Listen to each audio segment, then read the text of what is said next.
All righty then. We are back live for another weekday Facebook Live. Quick message for today. We're going to talk about some emotional baggage. So be sure to say hello where you're logging from.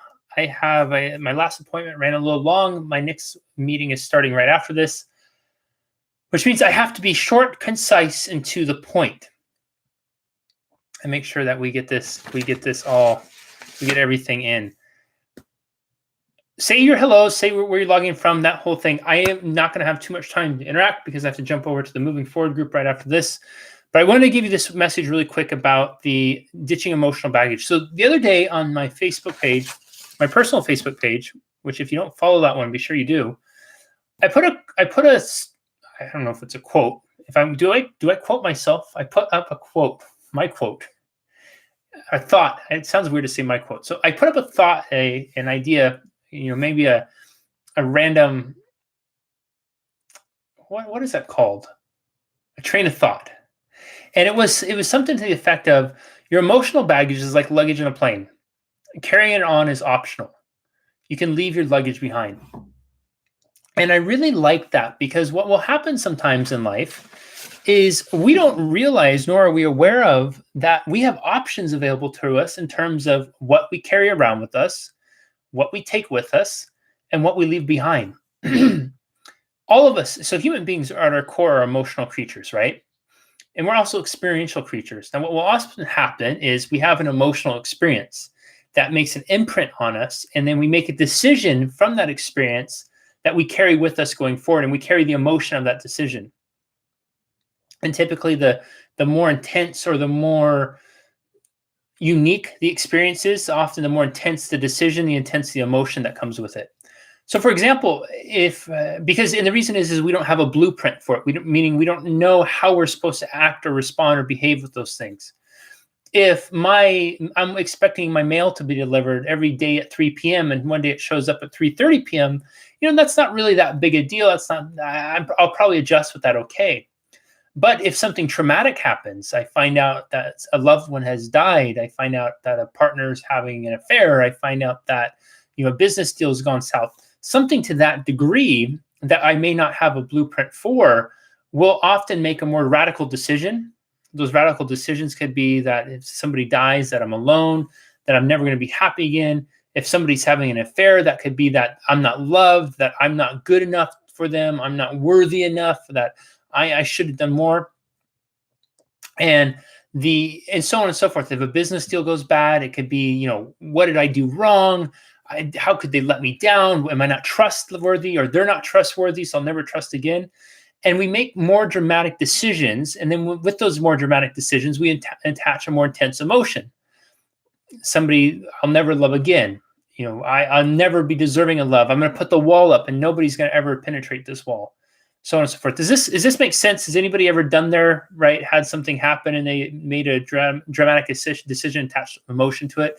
Our parents didn't treat us right. They didn't love us how they were supposed to. They didn't raise us how they were supposed to. They didn't nurture us how they were supposed to. Those bastards. How could they not know what they should? Why didn't they read the how I should raise my kids blueprint? And why did they not know exactly what I needed every waking second of my life? And how dare they bring up their own challenges of being a human being into the dynamic with raising me, right? I mean, any of you who are parents out there right now, are currently parents, know that it's completely simple and absolutely easy to keep all your own personal stuff out of your life while raising your kids, right? And that our parents should have done the same. And I get to joke about this because I definitely had my share of mommy and daddy issues.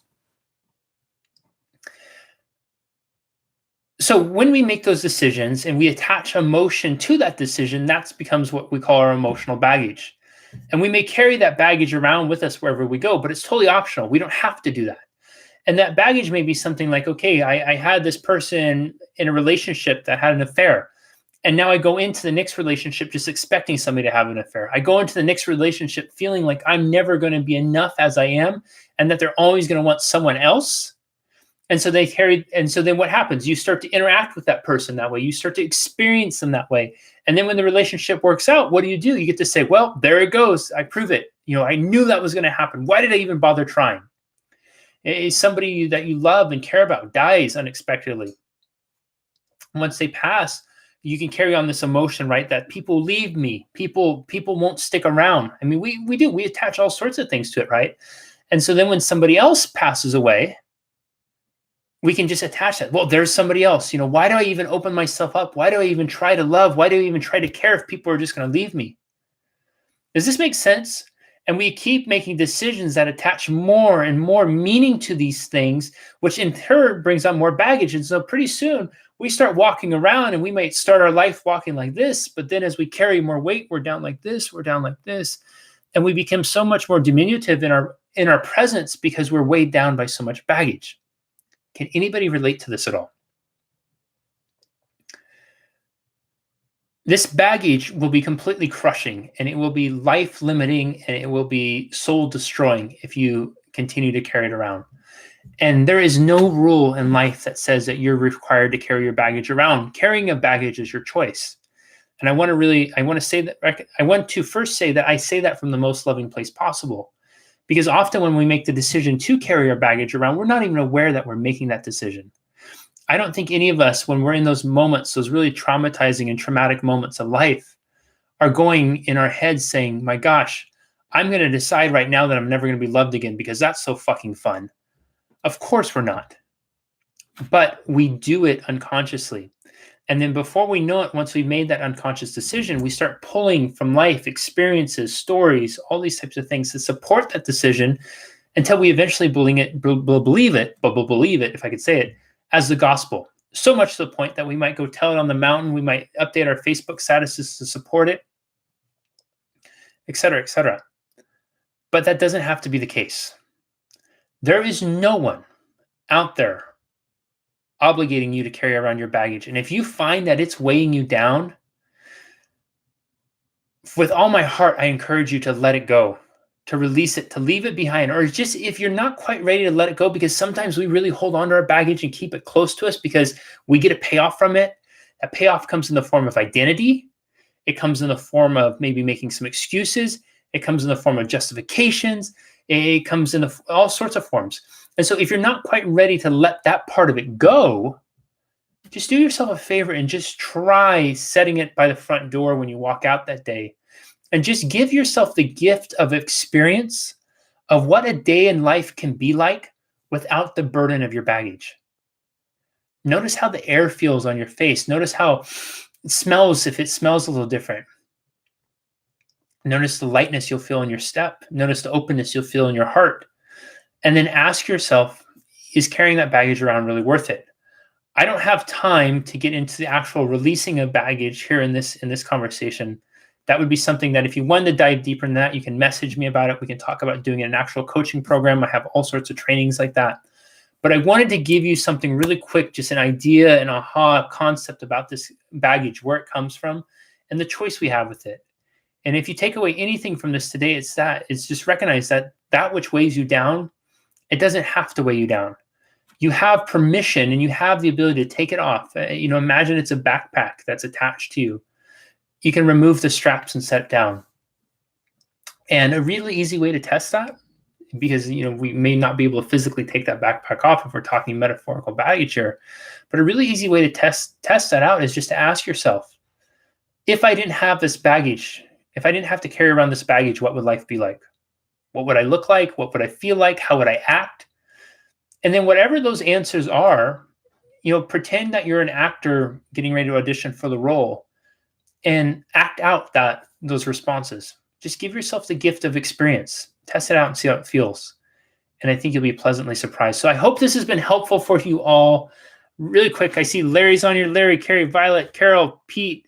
What's up, guys? Good to see you all on here. Anne-Marie, nice to see you on here. Anne-Marie's at Trinidad. Is that Trinidad, Northern California, or Trinidad, the island? Lisa, Samantha, Angie, Shelly, Robin, Jackie. Great to see some of you on here. Buck, Ashley, Liana, Christy, Chelsea, Maria, Ashley. I appreciate each and every one of you being here. I have to hop over into my other group and run the training that we have scheduled for tonight. I apologize for being a little late, and I hope that you found some value in this. If you did, be sure to leave a comment. Let me know. Huge thanks to those of you. I know a couple of you who have shared this already. Thank you so much for that. like it, comment on it. Make sure you subscribe to the lives, tag a friend who could benefit from this message. If you have questions about this, you want to dive a little deeper into it, shoot me a message. You can do it on Facebook, through my website, all sorts of things. I'm pretty easy to get a hold of. And until next time, remember, carpe diem, seize this moment, make it count, make it matter, use it as the foundation for the next one. Seize the day, seize your life. Sending lots of love to you wherever you are, morning, noon, or night. We'll see you next time. Bye-bye, everyone.